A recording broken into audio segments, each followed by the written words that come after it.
সুপ্রিয় শিক্ষার্থীরা, এই ভিডিওতে আলোচনা করা হবে দশম শ্রেণীর প্রশ্নবিচিত্রার মডেল কোশ্চেন পেপার ৯ এর সমস্ত এমসিকিউ ও এসএকিউ এর প্রশ্ন ও উত্তর নিয়ে। ইতিপূর্বে ১ থেকে ৮ এর সমস্ত এমসিকিউ ও এসএকিউ প্রশ্ন উত্তর করা হয়েছে। যদি তোমরা সেই ভিডিওগুলি না দেখে থাকো তাহলে এই ভিডিওর ডেসক্রিপশন বক্সে তার লিঙ্ক দেওয়া থাকবে, সেখান থেকে ক্লিক করে সরাসরি সেই ভিডিওগুলি দেখে নাও। এখন প্রথম প্রশ্নে আসা যাক। আমাদের থাকলে আমরাও চেষ্টা করে দেখতাম উক্তিটি তপনের মেজ কাকুর। নদের চাঁদ ৫ পৃষ্ঠা চিঠিটি লিখতে সময় লেগেছিল ২ দিন। ও আমাকে শিখিয়েছে খাঁটি জিনিস কাকে বলে। উক্তিটির বক্তা পাঠান। সৈয়দ আলাউল কোন শতকের কবি? না সপ্তদশ শতাব্দীর। অশুভ ধ্বনিতে ঘোষণা করল দিনের অন্তিমকাল। বৃহন্নলা রূপী কিরীটি কে? অর্জুন। ছিঁড়ে পত্র না ছাড়ে মসি, মসি কথার অর্থ কালী। ইন্টারন্যাশনাল শব্দটি যে পরিভাষা আলোচ্য প্রবন্ধে দেওয়া আছে তা হলো সার্বজাতিক। বাঙালি সাংবাদিকদের বাবু কুইল ড্রাইভার্স বলেছিলেন কে? Lord Curzon. কুঞ্জে কুঞ্জে গাহে পাখি, এটি হলো অধিকরণে বিপসা। তুমি এলে আমি যাব, এ বাক্যে তুমি হলো নিরপেক্ষ কর্তা। পূর্বপদ সংখ্যাবাচক বিশেষণ হয় যে সমাসে, তাকে বলে দ্বিগু সমাস। কোনটি রূপক কর্মধারায় সমাসের উদাহরণ? মন মাঝি। এটা সমাস করলে হবে মন রূপ মাঝি। আবার তোরা মানুষ, এটি কোন শ্রেণীর বাক্য? প্রার্থনাসূচক বাক্য। বাক্যস্থিত পদসমূহের অর্থগত ও ভাবগত মেলবন্ধনের নাম হলো যোগ্যতা। নদের চাঁদের ভারী আমোদবোধ হইতে লাগিল, এটি কোন বাচ্যের উদাহরণ? ভাববাচ্য।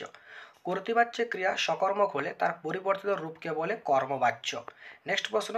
রামদাসের স্ত্রী অপূর্বকে অনুরোধ করেছে, কি বলেছিল? রামদাসের স্ত্রী অপূর্বকে অনুরোধ করেছিল যে যতদিন অপূর্বর মা বা বাড়ির কোনো আত্মীয় এসে তার সঙ্গে না থাকে ততদিন অপূর্বকে তার তৈরি হাতের তৈরি মিষ্টান্ন জলযোগ সম্পন্ন করতে হবে। হঠাৎ তাহার মনে হইয়াছে। কার কি মনে হয়েছে? ব্রিজের উপর অনেকক্ষণ বসে থাকার পর নদের চাঁদের হঠাৎ মনে হয়েছে বর্ষণপুষ্ট উত্তাল নদীর জলরাশি থেকে মাত্র কয়েক হাত উঁচুতে, তাই নিশ্চিন্ত মনে বসে থাকা উচিত হয়নি। এতে দুজনেরই ভয় কেটে গেল। কিসে? কুস্তির কারণে ছিঁড়ে যাওয়া জামা অদল বদল করেও ইসাব ও অমৃত কেউই বাড়িতে মার খেল না। ইসাবের সঙ্গে বদলে নেওয়া ছেঁড়া জামাটি পরে অমৃত বাড়িতে গেলে তার মা প্রথমে ভুরু কোঁচকালো, পরে মাপ করে দিয়ে জামা রিপু করে দিয়েছেন। এতেই দুজনের ভয় কেটে গিয়েছিল। হঠাৎ ভয়ানক একটা উত্তেজনা অনুভব করে তপন। তপন কেন উত্তেজনা অনুভব করেছিল? তপন তার লেখক ছোট মেসোকে দেখে নিজেও গল্প লিখতে পারে বলে ভাবে। এরপর একদিন সে ৩ তলার সিঁড়িতে বসে একটা গোটা গল্প লিখে ফেলে। সেটা পড়ার পরে নতুন সৃষ্টির আনন্দে তপন ভয়ানক উত্তেজনা অনুভব করে। নেক্সট প্রশ্ন। নইলে আমি শান্তি পাবো না। বক্তা কি না হলে শান্তি পাবেন না? আমি বলতে বহুরূপী গল্পের ধর্মভীরু বিত্তবান জগদীশবাবুকে বোঝানো হয়েছে। তার বাড়িতে আগত বিরাগীচির কাছ থেকে তিনি কিছু উপদেশ শুনতে যান, কারণ সেই উপদেশ না পেলে তিনি শান্তি পাবেন না। এরপর কবিতা থেকে প্রশ্নগুলো রয়েছে। কিছুই কোথাও যদি নেই এমন পরিস্থিতিতে কবি কি পরামর্শ দিয়েছে?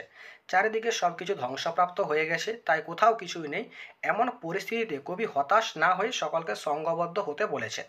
আসছে এবার অনাগত। অনাগত কবি কাকে বুঝিয়েছেন? অনাগত বলতে নটরাজ শিবের কথা বলা হয়েছে, যার দুই রূপ, রক্ষক ও সংহারক। অসুন্দরকে বিনাশ করে সুন্দরের প্রতিষ্ঠা করার জন্য তিনি প্রলয় নেশায় নিত্য পাগল হয়ে উঠেছেন। বিস্মিত হইয়া বালা, তার বিস্ময়ের কারণ কি? সমুদ্র তীরে পতিত অচেতন রাজকন্যা ও রাজবধূ পদ্মাবতীর অসামান্য রূপ লাবণ্য দেখে সমুদ্র রাজার কন্যা পদ্মা বিস্মিত হন। নেক্সট। গান তো জানি, কবির নিজের জানা গানকে কি বলে মনে হয়েছে? কবি নিজের জানা একটা দুটো গানকে খড়কুটো বলে মনে হয়েছে এবং অস্ত্রের বিরুদ্ধে সেই পুঁজিটুকুকেই প্রতিরোধের মাধ্যম হিসাবে তিনি বেছে নিয়েছেন। নেক্সট প্রশ্ন। বছরগুলো নেমে এলো তার মাথার উপর। বছরগুলো কিভাবে নেমে এসেছিল? বছরগুলো ভারাক্রান্ত তার মাথার উপর একের পর এক পাথরের মতো নেমে এসেছিল। নেক্সট। রিজার্ভার পেন কাকে বলে? আদিতে ফাউন্টেন পেনের নাম ছিল রিজার্ভার পেন। ওয়াটারম্যান তাকেই উন্নত করে তৈরি করেছিলেন ফাউন্টেন পেন। বৈজ্ঞানিক সাহিত্যে যত কম থাকে ততই ভালো, কিসের কথা বলা হয়েছে? উদ্ধৃতাংশে বৈজ্ঞানিক সাহিত্যে লক্ষণা, ব্যঞ্জনা, উৎপ্রেক্ষা, অতিশয়োক্তি প্রভৃতি অলঙ্কার ব্যবহারের কথা বলা হয়েছে। বৈজ্ঞানিক সন্দর্ভ বোঝা কঠিন। কাদের পক্ষে? কেন বৈজ্ঞানিক সন্দর্ভ বোঝা কঠিন? পাশ্চাত্য দেশের তুলনায় এদেশের মানুষের বৈজ্ঞানিক জ্ঞান নগণ্য, তাই প্রাথমিক বিজ্ঞানের সঙ্গে সামান্য পরিচয় না থাকলে বৈজ্ঞানিক সন্দর্ভ বোঝা কঠিন। নেক্সট। একসময় বলা হতো, কি বলা হতো? একসময় বলা হতো কলমে কায়স্থ চিনি, গোফেতে রাজপুত। এরপর ব্যাকরণ থেকে যেগুলো আছে, একটি কর্তৃকারকের উদাহরণ দাও যেখানে কর্তাটি কর্ম কর্তৃবাচ্যের কর্তা। ভাঙলো সুখের হাট। নেক্সট প্রশ্ন, নির্দেশকের মূল বৈশিষ্ট্যটা কি? নির্দেশকের কাজ হলো পদের বচনকে নির্দেশ করা।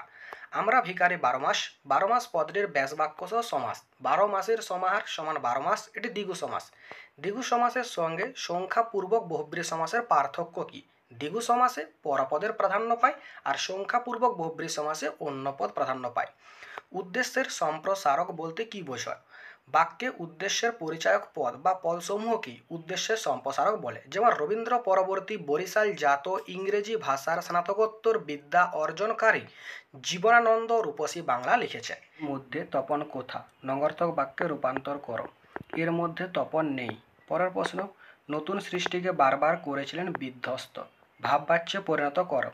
নতুন সৃষ্টিকে বারবার বিধ্বস্ত করা হচ্ছিল। আগে পুজো ইষ্ট দেবে, কারক বিভক্তি, কর্মকারকে এ বিভক্তি। একটি কর্তৃবাচ্যের উদাহরণ দাও। রাম বই পড়ে। কর্তৃবাচ্য কর্মবাচ্যের পার্থক্য কি? কর্তৃবাচ্যে কর্তা প্রধান, অন্যদিকে কর্মবাচ্যে কর্ম প্রধান।